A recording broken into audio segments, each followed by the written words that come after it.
Yo puedo volar, puedo subir, nadie me puede parar.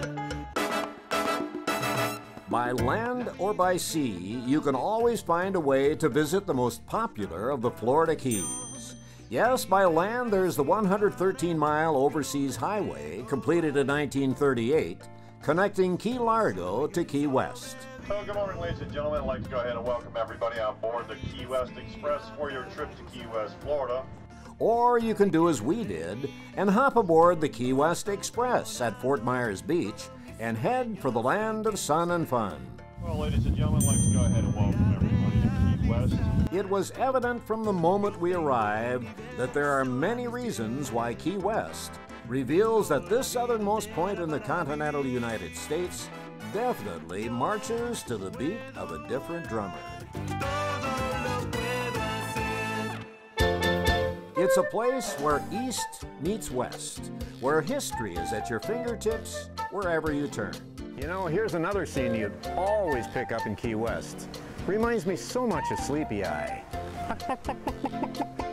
Not many places are chickens so revered. You'll find banty roosters, hens, and their offspring everywhere. These little fellas are protected here in Key West. Someone asked me why there were so many chickens here. Well, today a chicken approached me and asked me why there were so many people here. And on a daily basis, long lines of people here to get their picture taken on the southernmost tip of the continental United States. Matter of fact, as the sign says, we're only 90 miles from here to Cuba, which is closer than it is to Miami.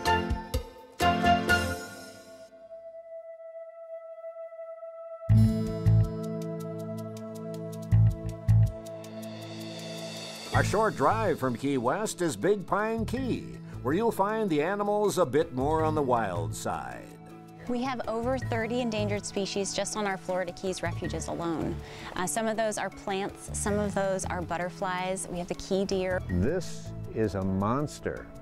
The main attraction on Big Pine Key is the miniature white-tailed deer, known as key deer, nearly extinct in the 1940s, but thanks to a National Wildlife Refuge program started in 1957, the key deer herd is on its way back.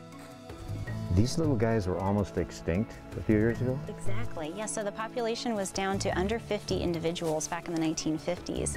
They were originally hunted down here. And so through the initiation of the National Key Deer Refuge, we've been able to provide protection for them and their habitat in the lower Keys. What's the population up to now? The population is between 800 and 1,200 individuals now, so they really rebounded, and it's a great success story for the Endangered Species Act. And if you get a chance, be sure and stop by the Butterfly Conservatory in Key West. Never has a conservatory been so colorful, with over 50 species of butterflies. There are birds from nearly every tropical country, including a pair of pink flamingos with an insatiable curiosity. It really is a magical environment for both young and old alike. Dueling butterflies. How many species of butterflies to begin with do you have here? There is approximately 40 to 50 different species of butterflies. There's approximately 20 plus species of birds, including the two coveted flamingos. Then you can see, if you use your imagination, you can see the snakehead of yeah, you can. I can see the it. mouth, the eyes, is again a protective mechanism. On the tip of the wing. Of the tip of both ends of the wings. Wow, that's beautiful. Hey, buddy. It looks like an owl eye on there. And that's a protective mechanism. A lot of these are indigenous to South Florida, are they? There's about 5 or 6 different species that are indigenous to South Florida region. Where are the other ones from then?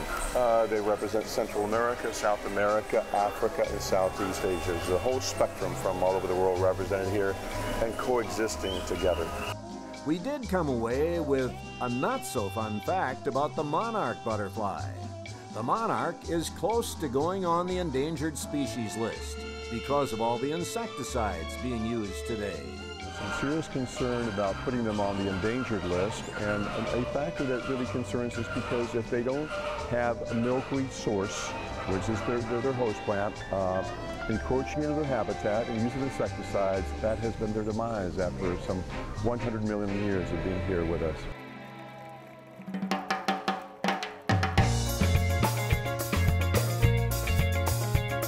must-see area of Key West around sunset is a place on the beach called Mallory Square. If it's the unusual you're looking for, you've come to the right spot at Mallory Square. The Key West area is sprinkled with different forts that were built in different eras, this one dating back to 1862. History is also at your fingertips at the Little White House, where Harry S. Truman fell in love with Key West during his presidency in the late 1940s. Each November, December, and each February and March, the president would come for a vacation, sometimes a week, a couple of weeks, a month, and he ran the country from Key West, Florida. Truman said he liked it here so much, he would have liked to have moved the Washington, D.C. White House to Key West. If I wanted to buy this house, could I buy it, and what would I have to pay for it? Well, you can't buy it because we are a trust property held for the people of the world by the governor and cabinet of Florida. However, the current appraised value exceeds $17 million. Today, Truman's Little White House is completely restored and open to you, the public. Another stop you'll want to make is the Cat House, the home of world-renowned writer Ernest Hemingway, who had over 50 cats at his home in Key West. We're not just a museum that talks about a dead guy that wrote a bunch of books. We have 54 polydactyl or six-toed cats on the property that we're world famous for. He rocked the literary world for some 30 years, and 10 of those years was right here. In fact, in this studio, he knocked out 70% of his lifetime works in just a brief 9-year period. You know, I remember using the old Underwood, but nothing like this. This is a Royal that Hemingway used this? Yeah, so it's a Royal portable typewriter. A lot of people ask me, why does it have a big old fancy typewriter? Why this little tiny portable typewriter? Packs up in this case right here. Because of his war correspondent duties. Remember, he was traveling over to the Spanish Civil War while living here in Key West. He could pack this up. Hemingway's home and studio are the same today as they were nearly a century ago.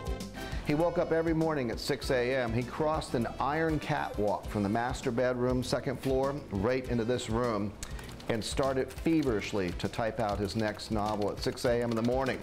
But he'd only work till noon. At noontime, there was only time to do one of two things, either fish or go to Sloppy Joe's. He had a strict agenda, followed it closely. Now the other is he wrote about 600 to 800 words a day. Hemingway was so fond of his cats, he named them all after popular Hollywood stars. And each one is memorialized in a special cemetery. Even Key West High School enters the world of the bizarre. They are the home of the Conks. I heard they got shelled in a recent basketball tournament. Key West was at one time the largest city in Florida. Right now it's 25,000, but it's a lot more than that when the snowbirds come south. You know, someone once said, all good things must come to an end. Matter of fact, I think that was Ernest Hemingway. But all good things are coming to an end as we leave the port just outside Key West. You're about to see a grown man cry. So as the sun sinks in the west, I bid you a fond farewell. RJ Fritz reporting for Life to the Max. Life to the Max is brought to you by Life Touch, photography for a lifetime.